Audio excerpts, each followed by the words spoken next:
Note down करिएगा। Now that's really amazing. Element हम लोग बात करते हैं यहां पर ग्रुप नंबर 15 में कौन कौन से एलिमेंट की बात करेंगे?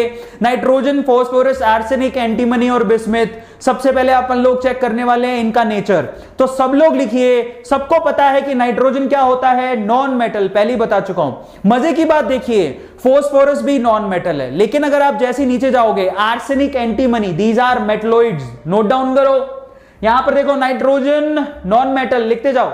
Phosphorus non metal, arsenic metalloid. Now that's really amazing, जो कि नॉन मेटल और प्योर मेटल के बीच की प्रॉपर्टी रखते हैं। Metalloid, arsenic and antimony, these two are metalloid. But if you talk about bismuth, that is a metal, but poor metal, but that is a metal.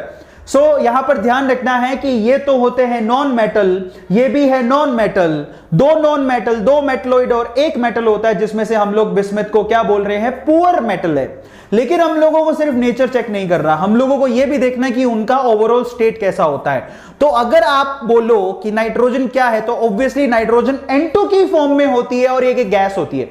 Note down कर लो, nitrogen N2 की form में होती है मेरे प्यारे बच्चों, और वो एक गैस होती है, वी ऑल नो। ठीक है, उसके बाद फास्फोरस की बात करते हैं। फास्फोरस देखो P4 की फॉर्म में होता है, ये पता होना चाहिए जब भी हम अभी आगे जाके केमिकल रिएक्शंस लिखेंगे। जब केमिकल रिएक्शंस लिखेंगे तो नाइट्रोजन की केमिकल रिएक्शन में हम लोग नाइट्रोजन का फॉर्मूला यूज करते हैं N2, तो फास्फोरस का फॉर्मूला यूज होता है P4। P4 मतलब फास्फोरस, आप याद रखिएगा P4। चार फास्फोरस आपस में सिग्मा बॉन्ड से जुड़े रहते हैं। ये मैं आपको स्ट्रक्चर आगे भी दिखाऊंगा जब हम इसको डिटेल में पढ़ेंगे। सबसे बढ़िया बात ये होती है कि फास्फोरस आपका सॉलिड होता है। सब लोग नोट डाउन कर लो कि आपके पास जो फास्फोरस होता है मेरे प्यारे बच्चों, वो सॉलिड होता है। अगर आप इतनी छोटी छोटी चीजें ध्यान रखोगे तो काम बन जाएगा। ये तो है हमारे पास गैस, बट ये है सॉलिड। ये नॉन मेटल होके भी सॉलिड है, इसलिए आपको बोल रहा हूं ये नॉन मेटल होके गैस है, जबकि ये नॉन मेटल होके सॉलिड है, जो आप लोगों को ध्यान रखना है। सबको समझ में आ गया? बहुत ही बढ़िया। अब हम चलते हैं आगे। नेक्स्ट क्या हमारे पास? नेक्स्ट है हमारे पास arsenic, antimony and bismuth, metalloid and poor metal, these all are solids. तो ये सारे के सारे क्या होते हैं? सॉलिड्स। आप नोट डाउन कर लीजिए, it will help you a lot. आप नोट डाउन कर लीजिए, it will help you a lot मेरे प्यारे बच्चों।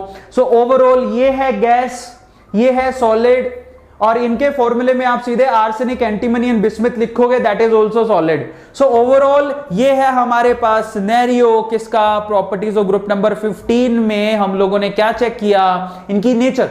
सबको समझ में आता है? तो ये नोट डाउन कर लो, जो कि बहुत इंपॉर्टेंट है। इनके नोट्स भी मैं आपको आज शाम तक प्रोवाइड कर दूंगा पीडीएफ की फॉर्म में। आप इसी लाइव सेशन के डिस्क्रिप्शन बॉक्स से डाउनलोड कर सकते हो। मैं कम्युनिटी सेक्शन में भी डलवा दूंगा, जिससे आप पीडीएफ फॉर्म डाउनलोड कर पाओगे। तो यहां पर ये हो गया हमारे पास नेचर। ओके, सब लोग ध्यान रखिएगा।